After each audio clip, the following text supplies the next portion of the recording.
Hoy vamos a ver un tema muy interesante, uno de los atributos de Dios, como todos los atributos de Dios, excelentes, supremos, que nos deben llevar cada día a conocerle más. Eh, Tristemente, mis amados hermanos, los conceptos que se tienen hoy en día de Dios son terriblemente desfigurados comparados con la revelación que Dios nos ha dado a través de las Sagradas Escrituras. Y hoy vamos a ver exactamente la supremacía de Dios. ¿Recuerdan que hace unos días atrás vimos qué tema? La soberanía de Dios. Hoy vamos a estar revisando acerca de la supremacía de Dios. Miremos lo que dice el Salmo 50, verso 21. Dios, a través del salmista, le habla a su pueblo y le dice: pensabas que de cierto sería yo como tú. Pensabas que de cierto sería yo como tú. Martín Lutero en alguna ocasión, cuando le envió una carta a Erasmo, que era otro erudito teólogo de la época, le dijo lo siguiente, abro comillas, dice: vuestro concepto de Dios es demasiado humano. Tal vez Erasmo de pronto se molestó, se ofendió por ese reproche que le hizo Martín Lutero. Ahora, mis hermanos, viene la pregunta: ¿cuál es nuestro concepto de Dios? ¿Cómo es nuestro concepto de Dios? ¿Sobre qué está basado nuestro concepto de Dios? ¿Qué conocemos nosotros de Dios? Tristemente, estamos en una época donde todo se ha degenerado. Hasta la misma predicación que hoy en día escuchamos habla de cosas totalmente diferentes al conocimiento de Dios, al Evangelio. Se apela más a la psicología, se apela más a exaltar el yo de las personas, a que las personas se sientan bien.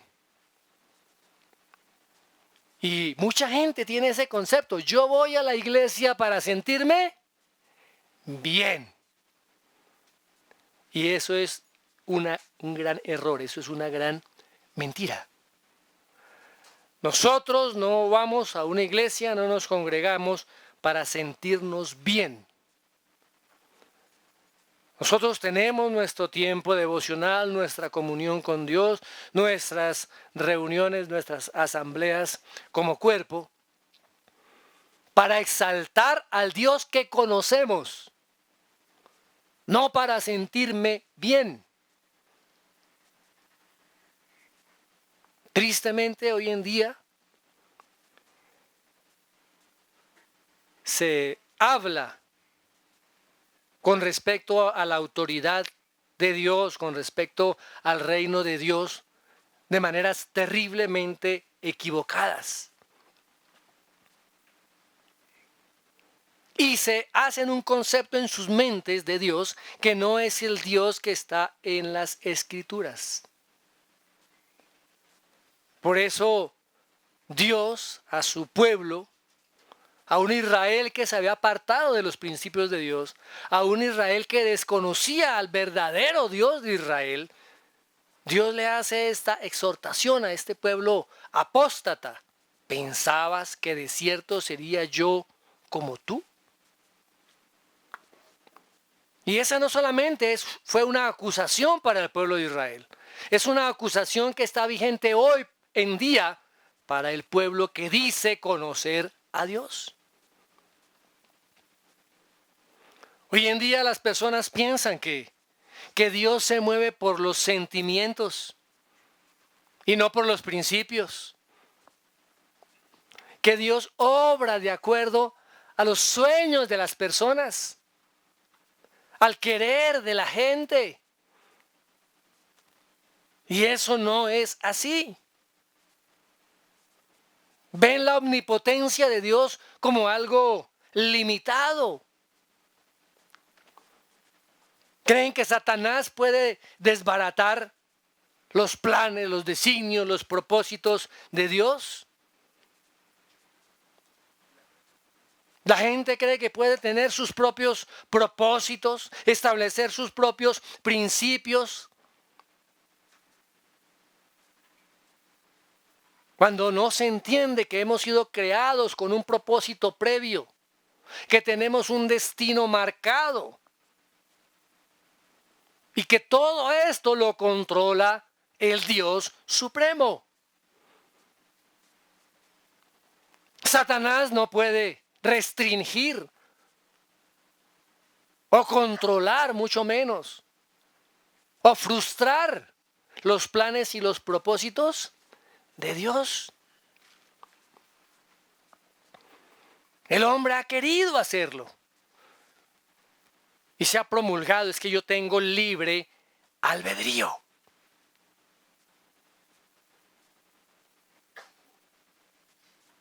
Incluso rebajan la obra que el Señor Jesucristo hizo en la cruz. Simplemente le dicen a las personas, si tienes problemas en tu matrimonio, si tienes problemas de salud, si tienes problemas con tus hijos drogadictos o infinidad de situaciones, yo tengo la solución. Le tengo la medicina que le puede curar eso, que se llama Jesucristo. Ofrecen el Evangelio, mis hermanos, como algo opcional, si las personas quieren recibirlo o no. Y eso no es así. Se desvirtúa la obra del Espíritu Santo. Se habla de evangelio de ofertas. Entonces la persona puede aceptar o rechazar. Así que se ha hecho un concepto en este siglo y en los siglos anteriores de un Dios que está sujeto a sus propios sentimientos, a sus propias pasiones. Como esos dioses de la antigüedad, de la mitología griega y de la mitología romana. Dioses sujetos a sus propias pasiones, limitados en poder. Recuerden que esos dioses manejaban simplemente un área de la creación, por así decirlo. Pero nuestro Dios, el Dios de las Escrituras, es el Dios supremo. Es el Dios supremo. Es el Dios soberano. Las ideas que la gente ha creado acerca de Dios es como querer comparar un pequeño bombillo de esos que se encienden en Navidad, que se colocan en los árboles. Comparar esa pequeña luz con el sol del mediodía. Mis amados hermanos, la gloria de nuestro Dios, el Dios de las Escrituras, es indescriptible. Por eso tenemos que conocer las Escrituras. Cuando nos hablan y nos dicen de quién es Dios, tenemos que ver si realmente es el Dios que está en la palabra. Porque hay mucha imaginación, aún en los predicadores. Hay mucho sentimentalismo, hay mucha emoción y apelan a las emociones de las personas, que finalmente eso se convierte en manipulación. Los idólatras hacen dioses de madera, de yeso, de piedra. ¿Cierto? Eso lo hacen los idólatras que dicen que no son cristianos. Pero aún dentro del mismo cristianismo, los que son llamados cristianos se hacen dioses. Dioses productos de su propia imaginación, de su propia mente. Y si se están haciendo un Dios diferente al Dios de las Escrituras, finalmente vienen a ser ateos. Porque no están creyendo en el Dios de las Escrituras. ¿Será que los propósitos de Dios pueden cambiarse? ¿Eso creen? ¿Será que los designios de Dios pueden ser interrumpidos o pueden ser menoscabados o pueden ser obstruidos por alguien? Pero eso creen. Y si se cree en ese tipo de Dios, realmente es un Dios que no merece la pena. Un Dios que merece es desprecio. Tenemos que ver y comprender la distancia infinita que existe entre las personas más poderosas de la tierra, entre los reinos más poderosos, entre las naciones más poderosas, entre las potencias más poderosas de la tierra, que si se unieran en contra del Señor, ¿creen que Dios se inquietaría? ¿Dios se pondría nervioso? ¿Eso tendría algún efecto sobre el trono glorioso de nuestro Dios? Ninguno, mis amados hermanos. Como dice, sería como el trabajo de un gorgojo en un riel. No le hace absolutamente nada. La misma palabra allí en el Salmo 2:4. Miremos lo que nos dice. Salmo 2:4. Se levantan los reyes de la tierra y los gobernantes traman unidos contra el Señor y contra su ungido, diciendo: rompamos sus cadenas y echemos de nosotros sus cuerdas. El que se sienta en los cielos se ríe. El Señor se burla de ellos. ¡Wow! Mis hermanos, hay una gran diferencia. Dios es un Dios supremo. La supremacía absoluta y universal de Dios se declara en muchos lugares de las Escrituras. ¿Recuerdan lo que dice Primera de Crónicas 29, desde el 11? Mire cómo la Escritura declara esa supremacía de Cristo, de Dios el Padre y del Espíritu Santo. Dice: tuya es, oh Señor, primero, la grandeza. Él es el más grande. Aún la palabra dice: los cielos de los cielos no te pueden contener. Tuyo es el poder. Por eso decimos que es un Dios omnipotente. Tiene todo el poder. Y la gloria. Es el Dios glorioso. Y la victoria. ¿Quién puede contra Él? Él habla algo, dice algo, decreta algo y todo se cumple. Y la majestad. El rey sentado en su trono, gobernando absolutamente todo. En verdad, todo lo que hay en los cielos y en la tierra. Tuyo es el dominio, oh Señor. Él domina todo. Y tú te exaltas como soberano sobre todo. ¿A quién podríamos compararlo? Por eso decimos que es un Dios incomparable. Verso 12. De ti proceden la riqueza y el honor. Tú reinas sobre todo y en tu mano están el poder y la fortaleza y en tu mano está el engrandecer y fortalecer a todos.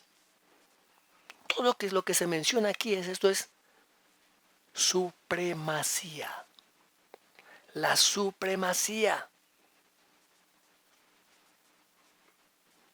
¿Cuándo está señoreando Dios? ¿Cuándo? ¿Qué dice ese verso? ¿Cuándo está dominando Dios? ¿Ah? Siempre. Es un presente continuo. Ahora. No reinará. No señoreará. Sino que es. Ahora es presente, mis amados hermanos. Él sigue señoreando. Algunos dicen que solamente va a ser rey en el futuro. No. Ha sido rey en la eternidad pasada, en el presente y en la eternidad futura. Es rey de todo, absolutamente de todo. Se llama el Dios de nuestros padres. Miremos lo que dice el segundo libro de Crónicas, 26.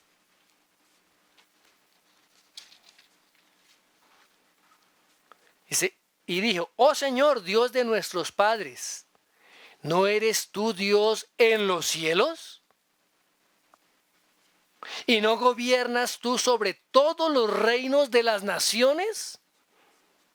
En tu mano hay poder y fortaleza, y no hay quien pueda resistirte. ¡Wow! ¡Qué supremacía de Dios! Él es el único Dios. Es el único Dios. No hay otro.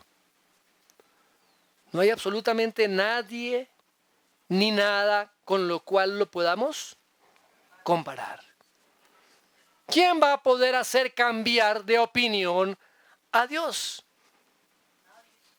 Miremos lo que dice Job, el libro de Job. Allá en el verso 2 del capítulo 42. Yo sé que tú puedes hacer todas las cosas y que ningún propósito tuyo puede ser estorbado. En la versión de la Biblia de la Reina Valera dice, yo conozco que todo lo puedes y que no hay pensamiento que se esconda de ti. ¿Será que algún propósito de Dios puede ser frustrado? Absolutamente ninguno. Él hace todo lo que Él ha decidido hacer. En su voluntad, su buena voluntad. Miremos lo que dice el Salmo 115:3. Nuestro Dios está en los cielos. Él hace lo que le place. ¿Por qué Dios hace lo que le place? Soberano. Y siempre los pensamientos de Dios son para bien. ¿Será que podemos en nuestra capacidad humana, en nuestra mentalidad, en nuestros pensamientos, tener pensamientos mejores que los de Dios, poder aconsejarlo, ser más inteligentes que Dios? ¿Recuerdan lo que dice allá el apóstol Pablo en la carta a los Romanos, en el capítulo 1? Creyendo que eran sabios, se hicieron necios.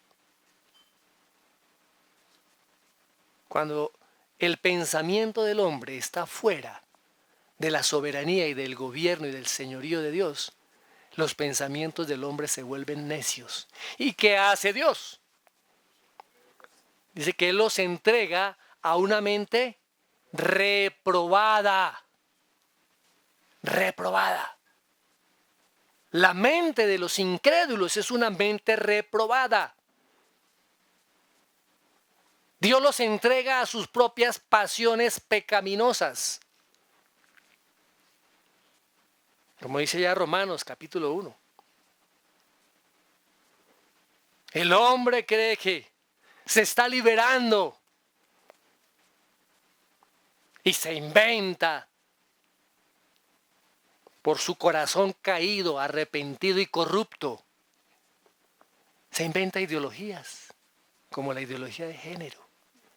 Eso procede de una mente reprobada, un corazón depravado, como dice Romanos. Lo digo yo, lo dice Romanos.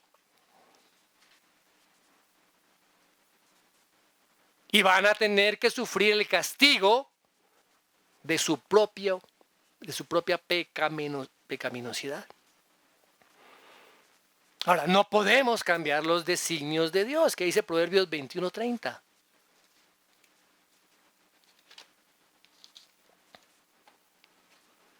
No vale sabiduría ni entendimiento, ni consejo frente al Señor. No hay sabiduría, ni inteligencia, ni consejo contra Jehová. De tal manera que la supremacía de Dios es sobre todo, no sobre algunas cosas. ¿Aún sobre los impíos? ¡Claro! O si no, no sería supremo. Él gobierna sobre todo. Primero gobierna sobre su creación, sobre las cosas que Él hizo, sobre las cosas inanimadas, pero también sobre las criaturas irracionales, como los animales. Algunos ejemplos de cosas inanimadas que Dios manifestó a través de su palabra. ¿Recuerdan cuando el mar rojo se abrió? A la palabra de Dios se abre el mar rojo y forma dos paredes de agua para que el pueblo de Israel pueda pasar por allí. Eso está ya en Éxodo capítulo 14. Otro caso lo vemos cuando la tierra se abre y se traga vivos a Coré y a sus compinches. ¿Cómo se llama eso? Supremacía de Dios sobre la naturaleza.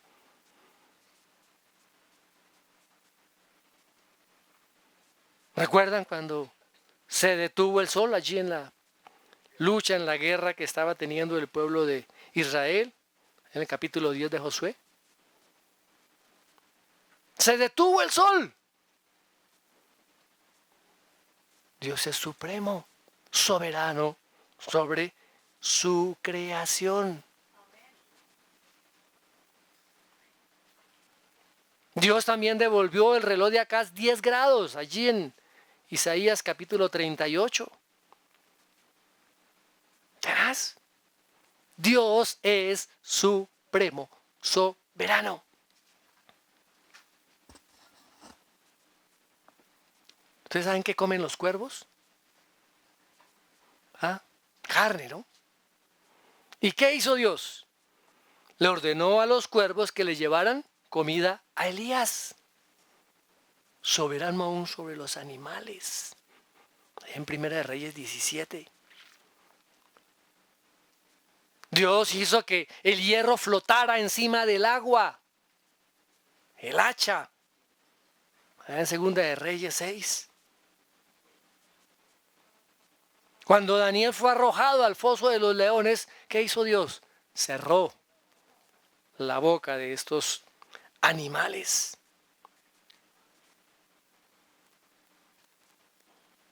Cuando los 3 jóvenes hebreos fueron echados al horno de fuego. ¿Qué pasó? No salieron oliendo ni siquiera a humo. La supremacía de Dios los guardó. Miremos lo que dice el Salmo 135:6. Todo cuanto el Señor quiere, lo hace. ¿Dónde? En los cielos y en la tierra, en los mares y en todos los abismos.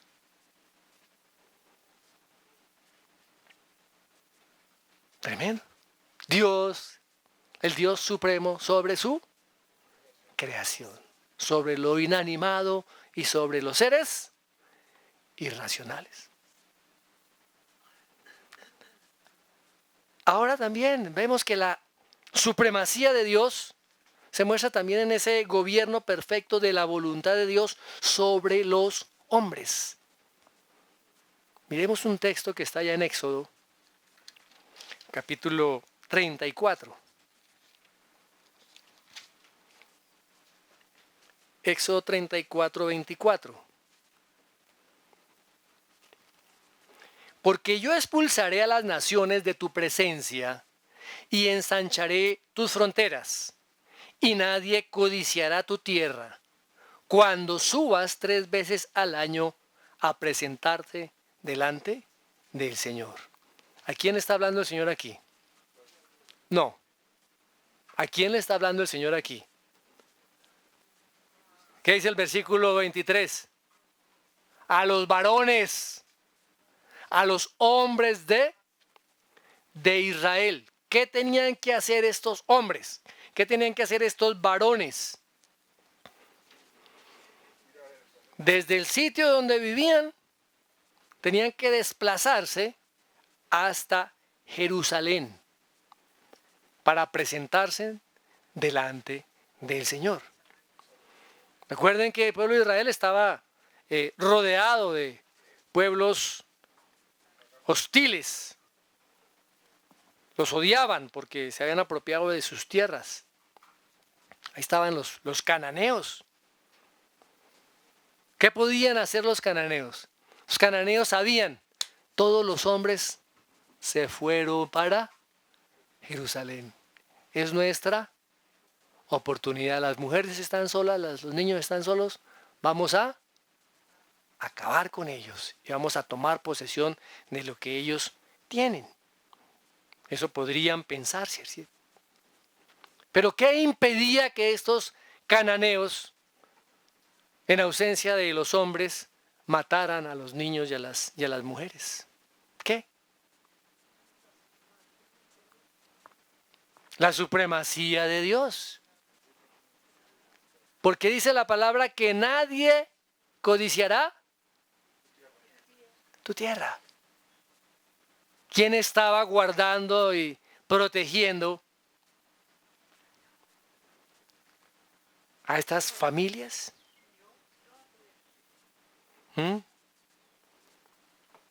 Dios, hermano. Dios, el Dios supremo. El Dios supremo. Amén. Miremos lo que dice Proverbios 21. 21:1. Dice, como canales de agua es el corazón del rey en la mano del Señor. Él lo dirige donde le place.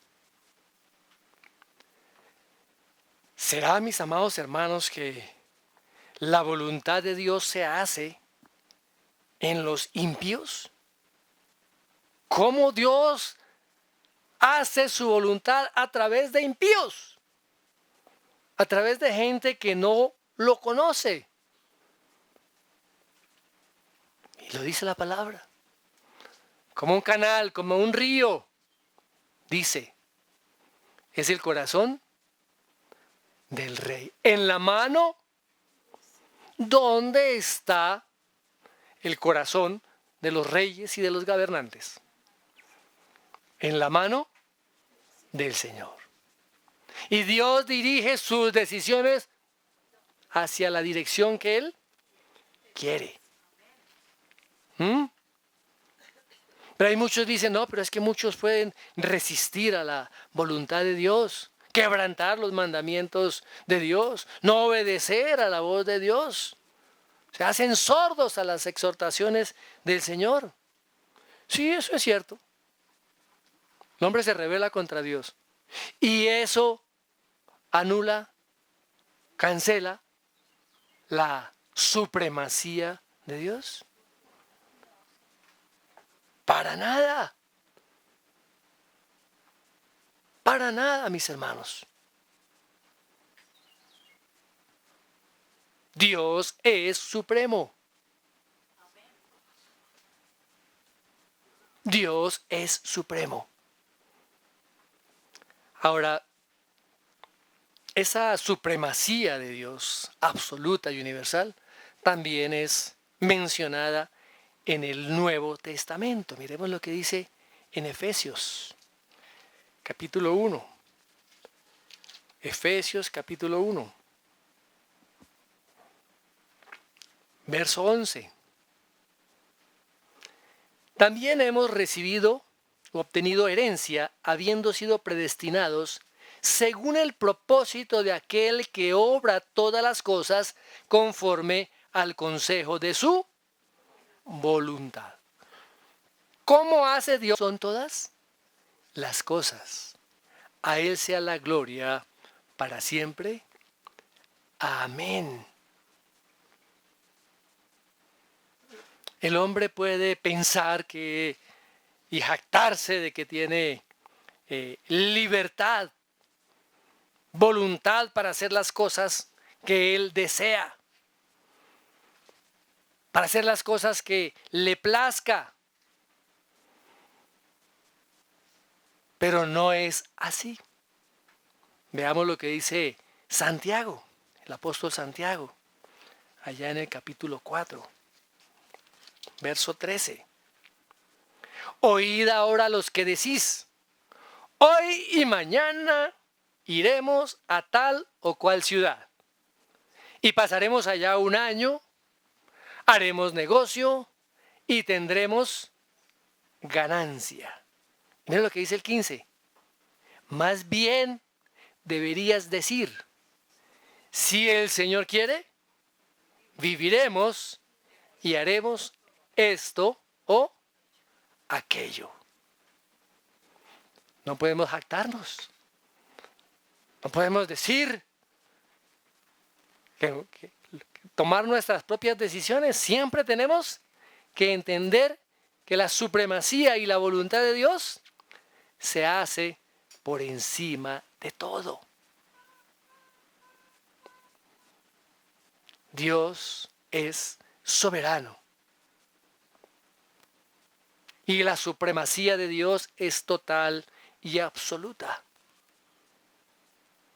Ahora, ¿cómo podemos aplicar esto a nuestras vidas diariamente? Pues lo primero que vamos a tener en nuestros corazones es un descanso absoluto.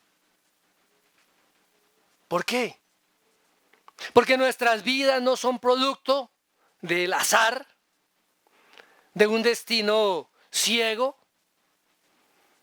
de la suerte. Muchos hoy en día quieren saber qué les va a pasar o ocurrir en el futuro. Y recurren a videntes, a brujas, a horóscopos, a que le lean las cartas. ¿Qué será? ¿Qué pasará en el futuro? Viven en constante zozobra, en inquietud. Pero el corazón del creyente puede estar totalmente confiado en esa supremacía y en esa soberanía de Dios. Porque cada uno de los pasos de nuestra vida fue ordenado por Él, fue planeado por Él, fue diseñado por Él. No estamos caminando a ciegas. El Dios viviente, el Dios soberano, lo hizo desde antes de la fundación del mundo. Ni siquiera habíamos nacido. Y Él ya lo había determinado. Ni un solo de nuestros cabellos puede ser tocado sin su permiso. He escuchado gente que se queja y se queja de que el diablo le da por un lado y le da por el otro y le casca. Oiga, yo creo que no es el diablo, está viendo para otro lado. Sí, que podemos pensar y tener nuestros planes. Sí, pero hay una cosa que tenemos que tener en clara, mis hermanos, lo que dice ya Proverbios 16:9. El corazón del hombre piensa su camino, mas Jehová endereza sus pasos. Puede haber la absoluta certeza y seguridad en cada uno de nosotros. Nuestras vidas están en las manos de nuestro Creador. Las vidas de nuestros hijos, las vidas de nuestros nietos, de nuestras generaciones. ¿Qué temor podemos tener si la voluntad de Dios sobre su pueblo, en su pueblo, se hace de acuerdo a su buena voluntad, agradable y perfecta? Y a veces nos afanamos y nos preocupamos y nos estresamos.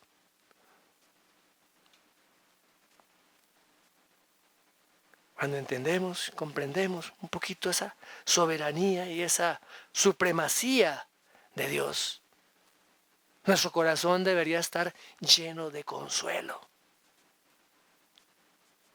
lleno de paz, lleno de gozo, descansando en su Señor, en ese Dios supremo, en ese Dios eterno. Que podamos decir como el salmista ya en el Salmo 31, Salmo 31, 15. En tu mano están mis años. En otra versión dice, en tu mano están mis tiempos. ¿Cuáles años? ¿Cuáles tiempos? Desde el momento en que fuimos engendrados hasta el momento en que el Señor nos llame a su presencia. Todos esos tiempos están en las manos del Señor. ¿Qué nos afana? ¿Qué nos debe preocupar? ¿Las guerras? ¿Las hambrunas? ¿Las pestes? ¿La falta de dinero? ¿Las enfermedades? ¿Qué? ¿Qué? Si ese Dios soberano es nuestro Padre. Si ese Dios soberano es nuestro guardador. Si ese Dios soberano es nuestro proveedor. Ahí se manifiesta esa supremacía de Cristo. Esa supremacía del Padre. Esa supremacía del Espíritu Santo. La supremacía del Dios Trino. ¿Qué tenemos que hacer nosotros? Vamos allá adelantico al Salmo 37. Salmo 37. ¿Qué tenemos que hacer? Confía callado en el Señor y espérale con paciencia. La otra versión dice, calla delante de Jehová y espera en Él. Salmo 37:7. ¡Wow! ¿Podemos esperar en el Señor? ¿Confiadamente? Ojo, porque es que hay algunos que esperan pero no en silencio, no callados, no son pacientes y comienzan a reclamarle a Dios. ¿Por qué? ¿Por qué esto? ¿Por qué aquello? ¿Por qué a mí? Y esta situación y esto y lo otro. Recuerden, mis amados hermanos, que muchas de las circunstancias de nuestra vida y de las cosas difíciles que muchas veces atravesamos son producto de nuestras propias decisiones por causa del pecado. ¿Pero eso está fuera de la supremacía de Dios? No, porque Dios va a utilizar eso en sus elegidos para que se puedan acercar a Él. Y cuando nuestros corazones están plenamente confiados y conocemos quién es ese Dios supremo, podemos estar delante de Él, ojo, no es alejados de Él, delante de Él y esperar en Él. Lo que Dios ha designado desde antes de la creación del mundo para cada uno de nosotros, así será. Se llevará a cabo como Él lo ha determinado, como Él lo ha planeado. No habrá poder alguno en todo el universo que pueda frustrar los planes de Dios. Por eso el apóstol Pablo allá en Romanos dice, ¿quién nos separará del amor de Dios? ¿Quién? La tribulación, la angustia, el hambre, la desnudez, los peligros, los ángeles, los principados, Satanás, los demonios. ¿Qué nos puede separar del amor de Dios? Absolutamente nada ni nadie, porque la supremacía de Dios se manifiesta en su soberanía. Él hace cuanto le place. Amén. Señor, te damos gracias por ser ese Dios donde manifiesta su supremacía en todos y cada uno de los aspectos de tu creación, en la naturaleza, en los hombres, en todo lo creado. Señor, danos luz, revelación, entendimiento, iluminación a nuestras mentes y a nuestros espíritus para que podamos comprender estas verdades de quién eres tú, Señor. Y que cada día podamos estar más y más confiados en ti. Que cada día nuestros ojos sean abiertos para conocerte, para entenderte, para amarte y para servirte. Gracias, Dios, porque nuestras vidas están en tus manos. Cada uno de los aspectos de ellas están bajo tu cuidado, tu protección y tu perfecta voluntad. Gracias por tu iglesia, porque estás llevando a cabo tu propósito en tu iglesia y a través de tu iglesia. Nadie puede frustrar tus planes y te damos gracias por eso, nuestro Dios supremo y soberano. Gracias en el nombre de Jesús. Amén y amén.